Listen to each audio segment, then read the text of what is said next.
Hello and welcome back to the RCF podcast. Today we are continuing our series in James. We got about 8 verses in last Sunday, or last Wednesday, I should say. So now we are continuing that because there's so much meat and applicable wisdom in the book of James. So yeah, and I think we ought to address the elephant in the room. What's with the sword there? If you're watching this right now, there's a big old sword right next to Pastor John, which is pretty cool. It's kind of distracting, but hey, I like it there. Looks good. Yeah, so I've been watching. So this was a Father's Day. This was my Father's Day present from the boys. This is Anduril, which is the flame of the West, the sword that took down Sauron somewhat, but wanted to display that. That's probably the crown jewel of my sword collection. I've just kind of come into a sword collection after pastoring this church, kind of like a thing. But that's definitely my favorite one. So It's pretty cool. I wanted to have it close by cool. there. So, and we're gonna refer to some Lord of the Rings stuff today. So Yeah, you got to have that with you, man. A man without a sword is nothing. a man without a sword is just what are you? Exactly. Right? I mean, what do you got? Good stuff, Precisely. So yeah, book of James. What you got? I know you got some good stuff. So when we left off, I think we left off 6, 7, 8. We were talking about how if you lack wisdom, ask in faith. It says, because if not, we're just driven and tossed by the wind like the sea. We talked about how the ocean, just literally, the ocean, the water is merely a response to the atmosphere around it.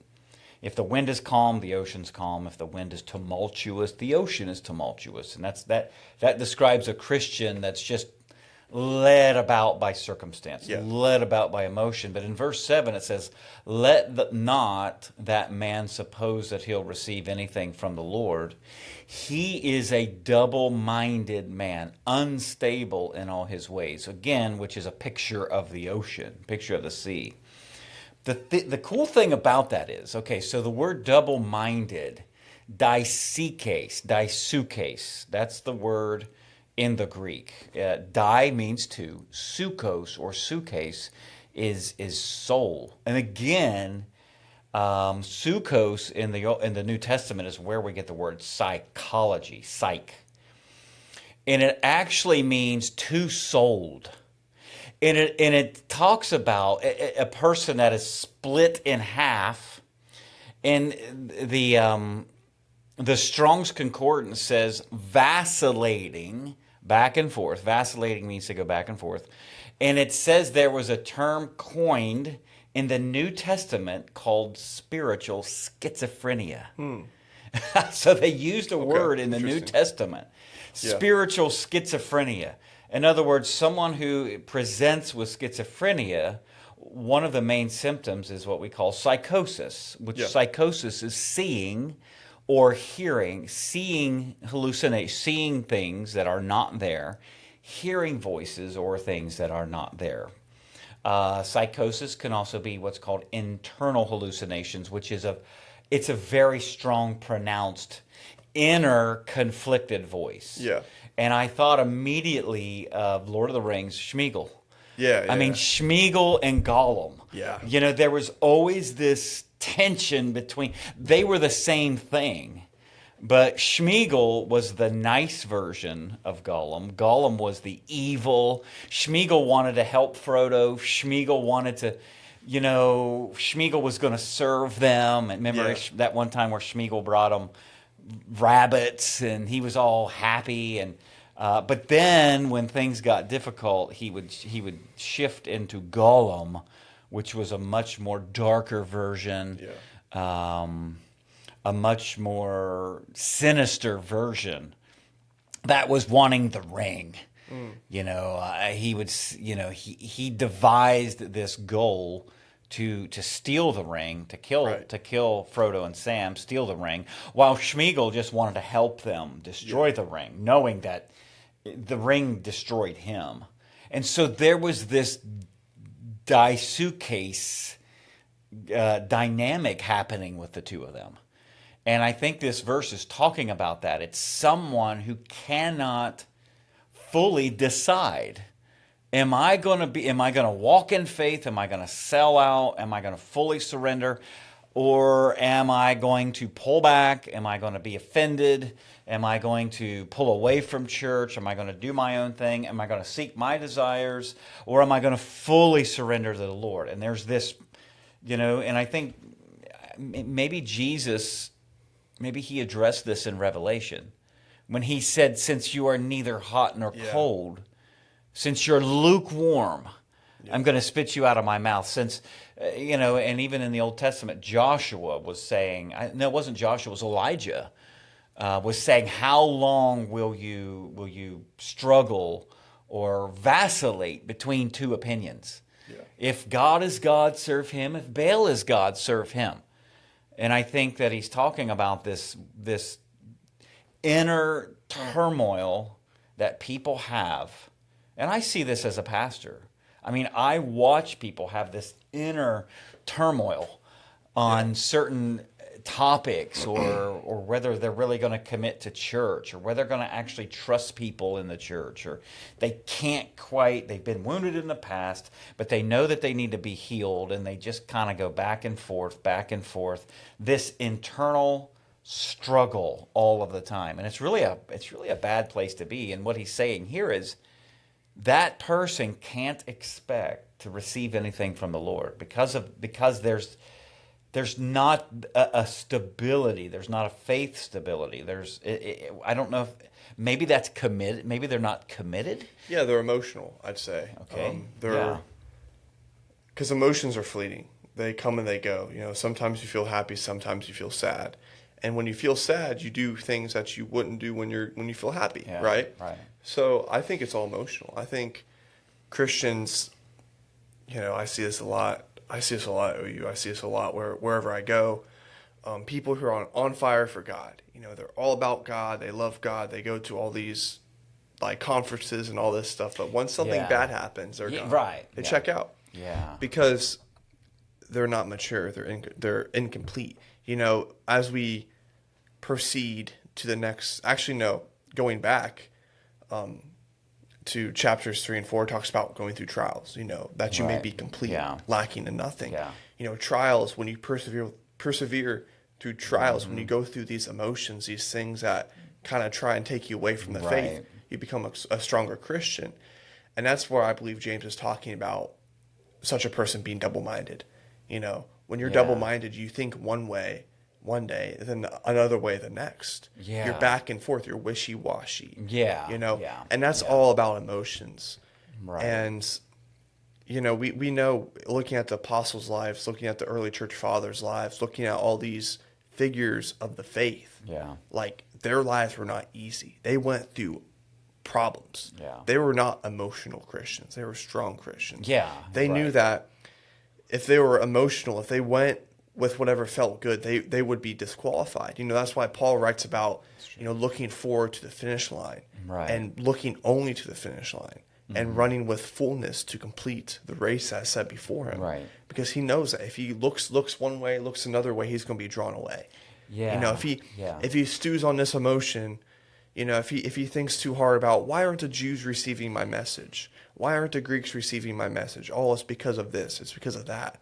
He's going to be pulled away. And that's what happens when we look to the world, when we look to emotions, we become double-minded. Yeah. And that's why Jesus talks all about building your house on a foundation, building your house on a rock, not on the sand. Right. Because the sand, of course, when the waves come, the sand washes away. Yeah. When troubles come, our faith washes away if it's built on emotion, if it's built on feeling good. And this might be off topic, but, we talk all about why are people going to other churches? Why are people converting to Orthodoxy, Catholicism? It's because of these emotions that are getting stirred up, and that's only where their faith is. Yeah. And a lot of people are like, we want stability. We want, applicable knowledge, applicable wisdom. We want to be called out for our sin. We want to be called out for these things. And a lot of young men, are tired of these emotional sermons, these emotional Yeah. you know, things that only Yeah. tailor on your emotions. Right. And then once you're gone, once you're living your life, those emotions kind of fall away Right. because you're in the real world now. Yeah. And a lot of people don't want that anymore. And that's kind of where that double-minded Yeah. mindset comes from. That's interesting. It's just emotions. I agree with you on that. And I think that a believer, and just this is just what I've observed in 20 years of pastoring, and even before that, is that if there's not that underpinning in their relationship with God, and that the underpinning and the foundation of their commitment of I'm in this a marriage, I am in this till death do us part. Exactly. If it's dating, you know what I mean? If we're just dating and there hasn't been that you know, whatever, that surrender, that decision to fully sell out, regardless. Right. I'm in this with you till death do us part, through thick and thin. Then people will kind of take those exits. Yeah, and if you have that mindset of like, oh, what can I get? You know, if you go into a marriage or relationship, what can I get out of this? You're going to be heading to the divorce court real quick. That's it's good. not about what you can get, it's what you can give. That's so good. And that's what our Christian walk is. Like, if we're like, okay, what can I get out of Jesus? What can I get out of Jesus? Right. Of course, like, he does give us salvation. He does give us all these good gifts. But if we're only going in it for that, if we're only going in it to receive, then when it's time to love sacrificially, when it's time to give our time to people, disciple people, you know, do these things to, God forbid, be persecuted for our faith, man, we're going to turn away. We're going to be like, nope, I'm not in it for this. I'm in it for what I can get, not what I can give. That is so good. Yeah. Yes. And I've seen that. I've observed that. Yeah, me too. And when we're in it to get, we'll usually get our expectations dashed. Yes. And when we're in it to get, when we're in it for to elevate ourselves or to promote ourselves, usually those believers will live very frustrated. Yeah. Because they never truly get to that point of satisfaction. Yeah. And they can't stand seeing other people elevated. Yeah. That's true. That's why a leader who is insecure or there for self-promotion will never fully pour in and empower anyone else, because they're a threat. And instead of, actually, that's our job as believers. You know, and so that insecurity and that instability, when it creeps into leadership, definitely will affect the way, you know, and again, it goes back to the ring. You know, again, it goes back to it's mine. Yeah, yeah. You know what I mean? It's mine. Yeah. And you know, it's my precious. I cannot give this up. And I think and we make idols. Yeah. You know, out of ministry. We can make idols out of churches, idols out of anything. And again, that's that picture that you're talking about of instability. That's true. And like, you know, I don't know if you want to move on, but moving on to chapters 9 through 11, you know, it talks all about the rich and taking pride in what you have, taking pride in what you build up. Yeah. And James is like, all that is forfeit. None of that truly matters. Right. And that makes me think, like, you know, a lot of Christians want to build up things. You know, they want to build things up on their own accord. And here's James, who's talking about the rich, yes, but he talks about, since they will pass away like a wild flower, for the sun rises with scorching heat and withers the plant. Its blossom falls and its beauty is destroyed. In the same way, the rich will fade away even while they go about their business. Yeah. You know, you've come into this world with nothing. You can take nothing. It's like that. Like, yes, you can do things without Christ. Right. You can go and do whatever you want without Christ. But at the end of the day, none of that truly matters, because, you know, it's like that verse in Genesis, for dust you are, and to dust you shall return. Like in the book of Eli, when he quotes that, and he just you know, destroys a bunch of people. Like that's how it is. Like, from dust you are, and to dust you shall return. Yeah. And that's how it is. And that just reminds me of what we've been talking about. Right. You know, when emotions go into it, it's what can I get? How can I prosper from this. And ultimately, if we have that self-centered Right. mindset Yeah. of what can I get, Yeah. Wow. that's just going to fade away. Yeah. Because, you can go into ministry self-centered, and you can go into ministry and get a huge following, get tons of people behind your back. Right. But in the end of the day, if it's not Christ-centered, that won't last. No. That will not last. I was Right. listening to a podcast. It was John Bevere talking to his son about this. He was like, when I was going into ministry, I had friends that were so successful. They had so much stuff. They were building, they were attracting hundreds of Right. people, Yeah. thousands of people. Yeah. But I could tell they were self-centered. They were doing it from their own accord. Right. And guess what? Those ministries are no longer around. Yeah. And he Yeah. literally said this, like, those ministries are no longer a thing because they fade away like the flower, like James is talking about. Right. Like they fade away.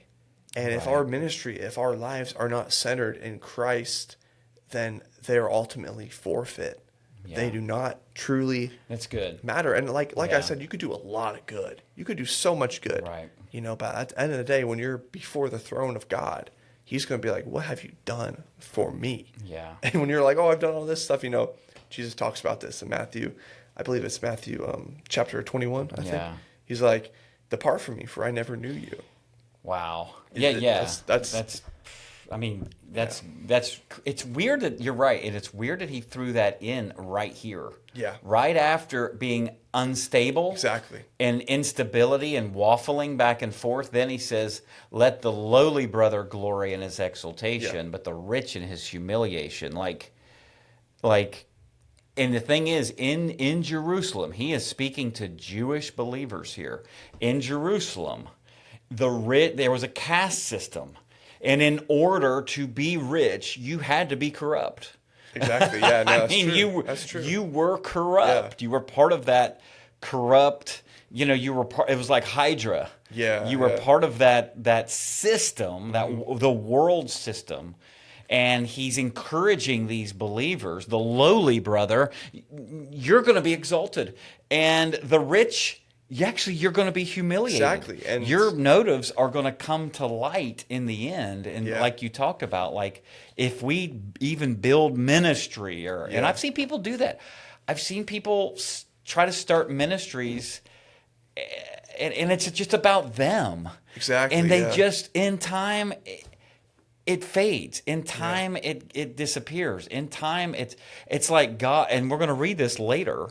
God resists the proud, Yeah, exactly. but gives grace to the humble. Not indifferent. Yeah. He's not indifferent. He resists. Yeah, exactly. He's pushing against them. them. Right. Like I'm going to make this fail because and again, so that instability that we're talking about of unbelief in the first couple verses Right. now is talking about how the instability will cause us to embrace worldly things, worldly systems, worldly.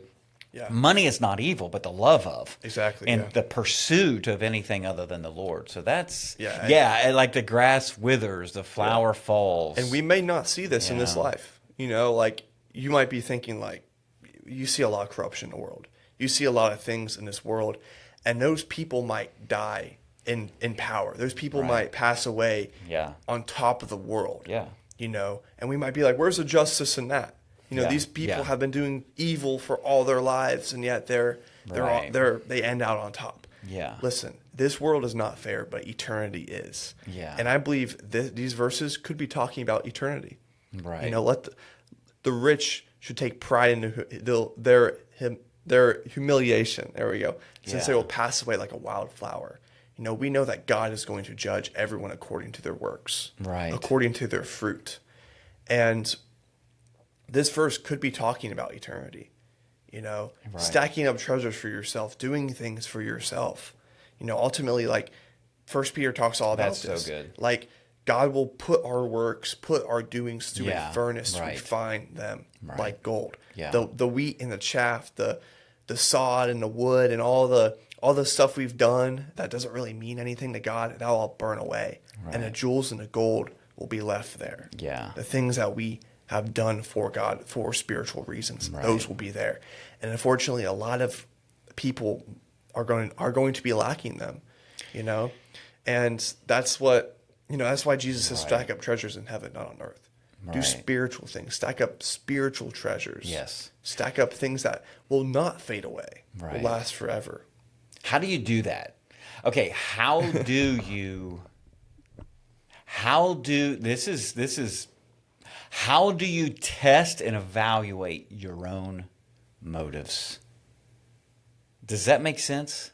Like How do you test and evaluate your own how do motives? you look in the mirror and differentiate your motives? Am I in this to build my kingdom, or am I surrendered to Jesus Christ? How It's a good do you question. differentiate? Does a person who's prideful, can they even do that? I mean, I don't know.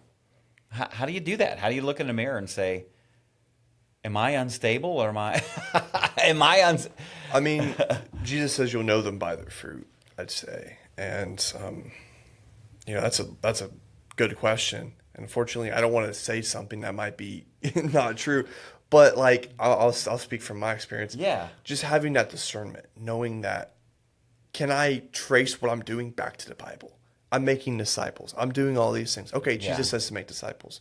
Okay, can I follow the path that Jesus has? Right.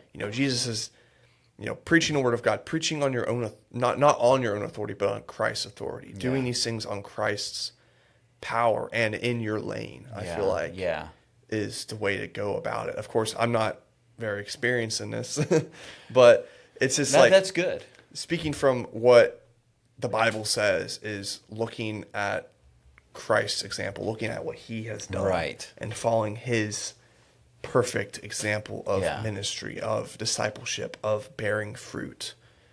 And No, I believe I'm when with we you know, on we that. know. Like Yeah. that's hard to explain to someone, It is. because you knew that starting this church was the right move.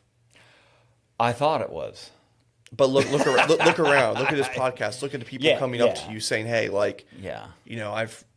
I've heard your guys' stuff online. Like, I'm here because of that." Right. Bringing people to Yeah. the church, to God. That's what Jesus says. Right. I believe that's biblical. I believe that's not self-centered.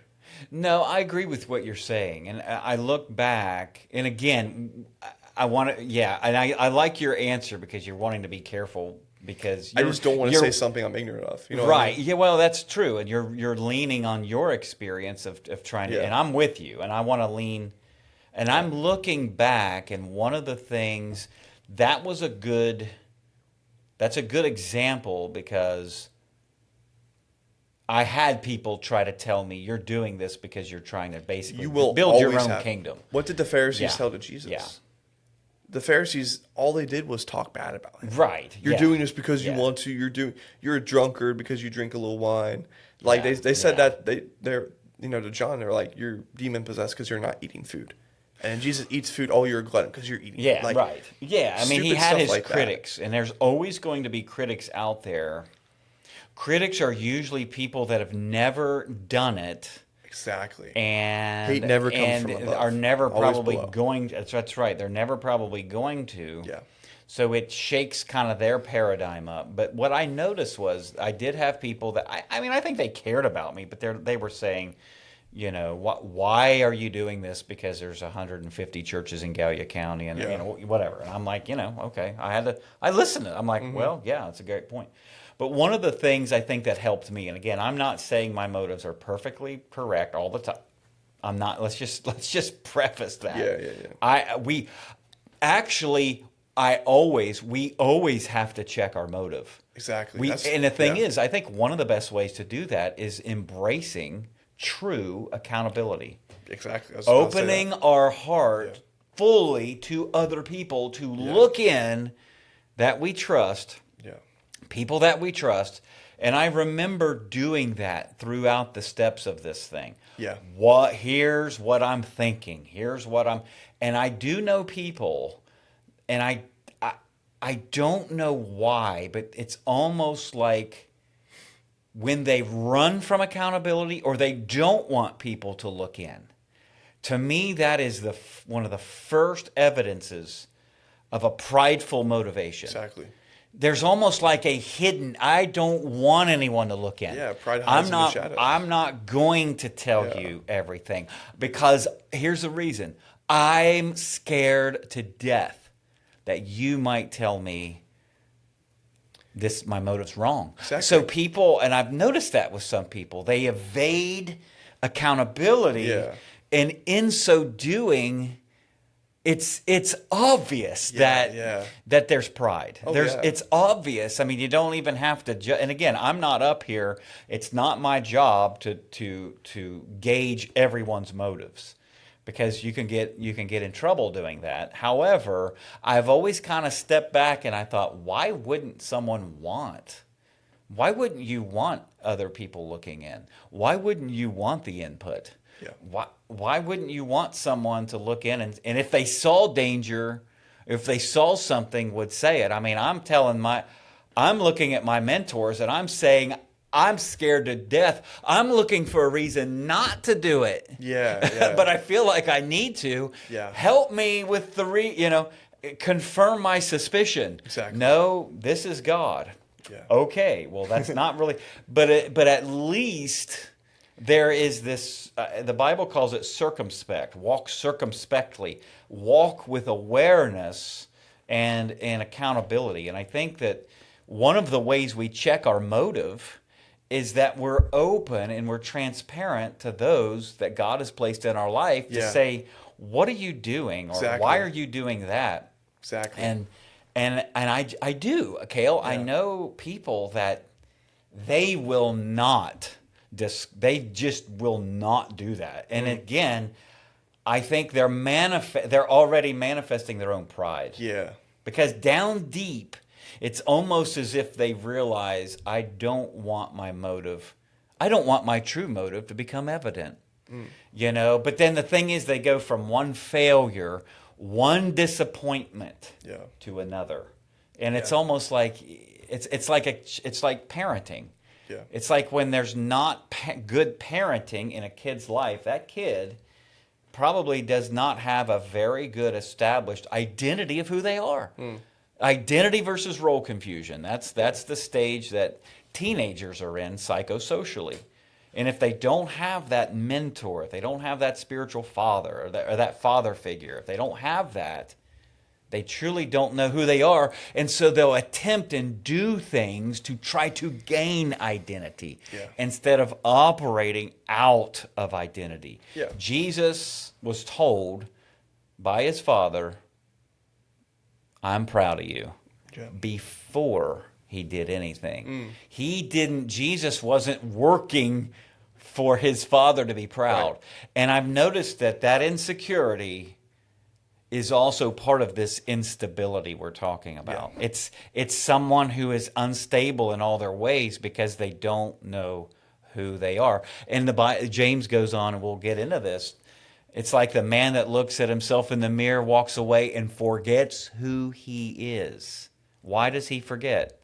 Because there's there's not that root in Christ. Yeah. The root is in my performance. The root is in me competing against other people. The root is I've got to build a name for myself. Which, again, if you live in Gallia County and you're trying to build a name for yourself on ministry, you're in the wrong place. I mean, there's no. When I have people come up to me or send me a message, you're just trying to build your own kingdom, I usually say, well, it's hard to do that in Gallipolis. Yeah. You'd be gone by now. I would be I'd need to move to do that. Yeah. But anyways. It's like what you always say, like, you should care about what certain people think about you. You should have 4 or 5 people in your life. I could name them right now. People in my life that I care what they think about me. Right. You care what Mom thinks about you. You care what we think about you. You care what Pastor Mark thinks about you. You care what your spiritual mentors think about you. Your elders think about you. You don't care about what some guy on Facebook thinks about you. And that's how it should be. You should care about what a few good, honest, Christ-like examples think about you in your life. Yeah. People you care for a lot. And people who won't hesitate to call you out on stuff you do. That's not okay. I got people in my life. If I do something bad, they're calling me out, and they're going to make it evident. They're going to be like, hey, this is not okay. See, that's you should good. not be doing that. That's so healthy. And they expect me to do the same to them. Yeah. It's like that one verse in 1 John. I think it's 1 John 3:18. It says, "Little children, love not in word and talk, but in truth and deed." If you truly love someone, you're going to be truthful with them. Right. You're going to be honest with them. Right. And, I'm sure we can. I'm not sure. I guarantee you we're going to come across people, Christians who are double-minded, Christians who are back and forth, wishy-washy. They do something that's not okay, that affects other people. That's going to happen in our lives. And if we truly love that person, we need to call them out. We need to be constructive about it. We can't have condemnation. We can't be like, we can't condemn them. Right. But if we truly love that person, we should be like, hey, listen, let's not do that. Let's not act like that. I think that I'm with you. The problem with that is, and again, I'm going to preface everything I say with, are there times I'm double-minded? Heck yeah. Are there times where I'm going back and forth? That's why they do it. Oh my goodness. Yeah, and that's the reason why I have to have those people in my life that are telling me you're being wishy-washy now. And your mom is the best one in my life that begins to recognize that. When I'm waffling or I'm hesitating back and forth, or I've got this internal struggle when I know that I need to do something, or I know that God's telling me to do it. So I preface this by saying the instability we probably all to a degree have to battle. Yeah. But the thing about what you're saying is, I notice that some believers just evade. They'll even evade those types of relationships where anybody would even know to call them out. Yeah. And that's the problem. And again, accountability is only as good as we're willing to be honest with other people. Ultimately, we're accountable to God. But it is true, when you are operating in a community, open in a community and honest, and you've had conversations with those people and your mentors, your pastor, look, you call it as you see it, then at that point we open ourselves up to have our motives checked. And that's such a good point, because anything we do for God, we have to evaluate, am I building my kingdom? Am I that insecure where I have to have a following? Right. I have to have a ministry, whatever. Or am I even willing to sit on the shelf for God? God, if you wanted to render me inactive for a while, put me on the bench, am I willing to say yes? And so anyways. Yeah, I mean, Jesus was on the bench for 30 years of his life. That's right. He was learning. He was, Yeah. So this instability that James is talking about, I do believe that having the right people in our life that see our potential, that are speaking to our potential, even if it's difficult, is crucial. It's crucial to do that. It is. It's very crucial. It's very crucial. Yeah. So we're with James 1:12. Yes. Let's move on. Blessed is the man who endures temptation. There's another version I think it says, blessed is the man who endures under trial, for when he has been approved, he will receive the crown of life, which the Lord has promised to those who love him. So, you got any thoughts on that before I share what I'm thinking, or? Because I've got a few thoughts on that. I mean, I've already touched on what I was going to say, like Paul racing toward the finish line, looking at the finish line, racing towards that, going through these trials, these persecutions, going through these things. Because look at Paul. He had one of the biggest legacies ever. Yeah. Like, what is it? 1/3 of the Bible? Like, a lot of wisdom that he's passed on through thousands of years. Like, he's had one heck of a legacy. Right. Because of his perseverance, because of his race, for that crown of life. Right. Pursuing that. Yeah. And just like Paul, we will also receive that crown of life if we persevere through trials, if we go through tribulations. And boy, is that easy for me to sit in this comfortable chair and say that. Like, I was just thinking, like, it's so easy for me to sit here and say that. But man, when God forbid something happens. But when, it's always possible. Like, when something happens to us, like, that's when our faith is going to be tested. And that's when it's going to get rough. But we just have to have this verse in mind. We have to have that mindset of, okay, if I persevere, if we persevere, then our reward in heaven is going to be great. It's going to be eternal. So good. And yeah, I think it's cool because that verse actually specifically lists a specific reward. Mm-hmm. There is the crown of life that God has promised to those that love him. Blessed is the man who endures temptation. Now, here's the interesting thing about that. I'm with you on that. That word temptation is parasmos, and it's where we get the word peril or perilous. Perilous times are coming. When, peril, danger. Yeah. And in the positive sense, it is a test. In the negative sense, it is actual temptation from sin. And, we look at Jesus, who had to go through perilous situations. I believe Satan sets traps for us, traps, again, of being offended or whatnot. So there's that whole, but then in a positive sense, it is a test. That, again, going back to earlier in James, God will use these situations to test us, to see if we're going to confront a situation, to see if we're going to deal with something in a way that honors the Lord and takes the high road. What do you do when you get talked about?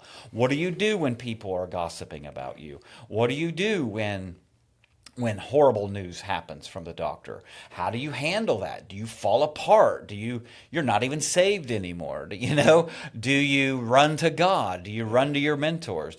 How do we handle failure? Right. How do we handle disappointment? That's the test. How do we handle when we've organized a ministry and we've planned it and we've prayed and no one shows up? Yeah, that's true. Or who we thought was going to show up doesn't. Or, I believed God that 300 would show up and 30 showed up. Yeah. Are we, praise God, I'm going to minister to the 30, or are we completely falling apart, And so and I think those tests are so crucial. We had those dreams, we had those visions of seeing a church building with full before we started the church. And then we start the church and there's 11 people. Mm-hmm. There's literally more people on the worship team greeting and ready for the kids to come back than there are people sitting in the seats. We went through those years of testing, and the thing is, people say this to me. People that come to the church, like maybe they've just been there a while, or people that we started the church with that maybe didn't realize what it was going to become, are like, man, aren't you excited about this? Aren't you excited about, we have to do 2 services? Aren't you excited? And this is what I honestly tell them. I say I am. However, I am shocked that it has taken this long. Wow. And it has been this hard. Now, the reason I say that is it's not a pride statement. I heard God. We saw this way early on. Mark prophesied. It shocks me that it has taken this long. Yeah. Like, good grief. I had no idea how hard it was going to be. I had no idea how many people we were going to have to run off. I had no idea that when we started to grow and get some momentum, then, one of my leaders would meet with me and say, well, I don't like it here anymore. I'm leaving the church. And then we'd have to, it's just like, right. Or you don't, you didn't make my dream work. So I'm leaving and going somewhere else. Like, okay, is that my role here to make your dream happen? And so that, I think, is the shocker, is in all of those were tests, temptations to just do anything I could do, say yes to anybody I could to get a filled building, to fill up a building, to have a crowd, to have a following, a test of just fighting through discouragement in ministry, fighting through discouragement. That reminds me of sorry to cut you off. No, you're but good. Go ahead. That reminds me of Pastor Moses in Uganda. That's it. We have a pastor friend in Uganda, planted many churches. Crazy. Probably one of the biggest Crazy. pastors in the country. He talked about preaching to empty pews. Empty seats. How many years? Completely empty.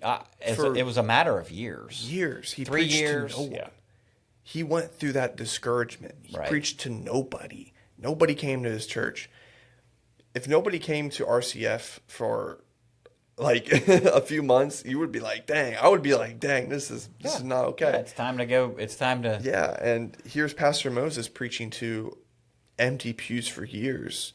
And Yes. eventually God rewarded his efforts. Look at what he's doing. Look at the Right. ministry he started. See, that's it. Thousands and thousands of orphan kids That's are it. being rescued and saved. That was the test. That was a test. Yes, Abraham, I'm going to bless you. Look at all this stuff. Oh, by the way, Kill your son. take your only means of getting to this blessing and kill it. Oh my God. Think about that. And he was willing to do it. And then God said, now I know. Now I know you're in. Yeah. Now I know your motive is right. Exactly. And see, we have to realize that God will take us through failure, isolation, criticism. He's going to take us through that to see if we really believe him, or to see if we're going to wash out and we're going to quit. Again, like that double-minded. Yeah. It goes back to that. And I think there's no way around that. There's no way around that. Whatever God's plan is for us, it's going to go through periods of, God, you said this, I'm not seeing this. But that's where the faith, and that's where the endurance, that's where the perseverance, that's where all this stuff in James 1's talking about. Yeah. And I mean, he's talking to people who are going to be martyred. Right. So, it's hard to, so, and I think that's where our motives are tested, and the fires of refining are able to get us ready for what God has for us, because we're not in this for the, and I've told people this, and this is true. I mean, if God said, John, it's time for you to step away from here and do something else, I'll do it. My identity is not wrapped up in River City Fellowship. My identity is in Jesus. Yeah. I can't wrap my identity up in a ministry or anything like that. It's in Jesus. And what that does is it allows me to take my hands off and let other people rise up. That's good. And that's the key to good. ministry. You're preaching to me too. You're ministering to me too, because here I am, a young person, 21 years old, and I'm like, dang, I want all this now. You know what I mean? Like, that's so easy for us to think. Like, Right. we want this now, I think of, like, I wish that millions of people would listen to this podcast. Well, that ain't going to happen for any time soon. It's going to be a while. Yeah. And I just constantly have to remind myself, like, this is ministry. Ministry takes right. time. Yeah. Oh, yeah. Ministry takes so much time. Right. Like talking to, I don't know if he's listening to this, but one of my friends at OU, he's a staff member. He was an aerospace engineer, graduated, went through college for 4 years, all these classes, and being an aerospace engineer, that's rough. Yeah. You got to go through all these classes. You got to do all this rough. stuff. And guess what? He gave it all up to become a staff member at our church, to plant our church. Yeah. And he was telling me this. I'm like, dude, Right. he could be making $500,000 a year. Right. He could be doing all this stuff, but like, he's like, my heart is in ministry. My heart is for Christ. And that inspired me so much. Oh, yeah. And I was like, wow, I'm going to be leading a Bible study with him actually this year. That's Me and him are working together. So I'm really excited for that. We go out and evangelize and do all this stuff. He's a great guy. I'm actually cooking him breakfast this week. But yeah, it's amazing, just hearing his story, hearing all the other staff members' stories of how they have left, their degrees, left their aspirations, their future jobs to be staff members, to be pastors, to do all these things. Like my pastor, sports physicist, stopped all that, quit all that to become a pastor, to come down to Athens, Ohio, and plant a church.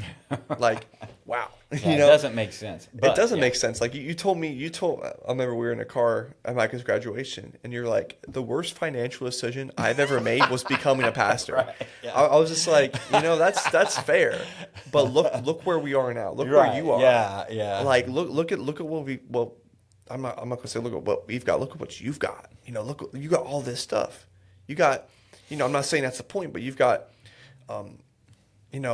this fruit that you've grown. You've worked on, and of course, 1 Corinthians 3:6 says, like, Paul's like, I planted, Apollos water, but God gave the increase. Right.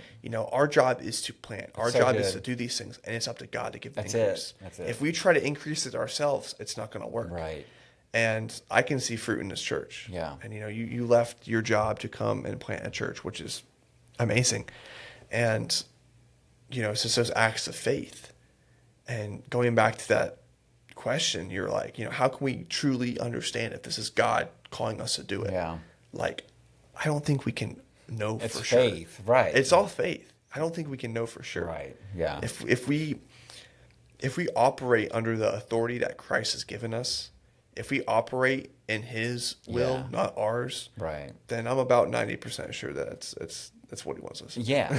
and I like what Pastor Mark said. Success is going from one failure to the next. Yeah, exactly. and that's true. You only fail if you quit. Yeah, That's and that's what life so is. true. You try something, it doesn't work. Okay, then and that's also part of that. Abraham's journey, Jacob's journey. I mean, he had a rough time. I mean, it took a while and a lot of struggle for God to finally break His will for him to surrender.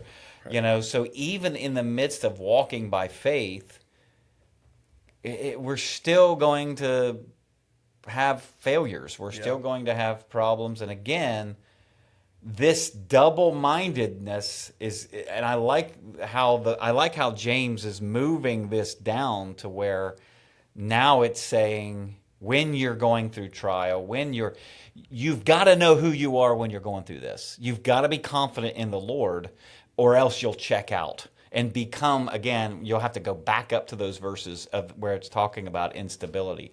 Jesus knew who He was. He knew His dad was proud of Him, and He could navigate the crazy difficulty that He was going to go through. I mean, think about Jesus' ministry in 3 years. 3 years of ministry, 120 were in the upper room. By any mega church standard, that is failure. Think about it. If we were gauging it on that, then 120, that's about average, But look what's happened, obviously, since then. But Jesus had to have that framework of stability and confidence in His Father, and accountability with His Father, accountability with John the Baptist. Yeah. I mean, accountability at 12 years old with his parents. Yeah.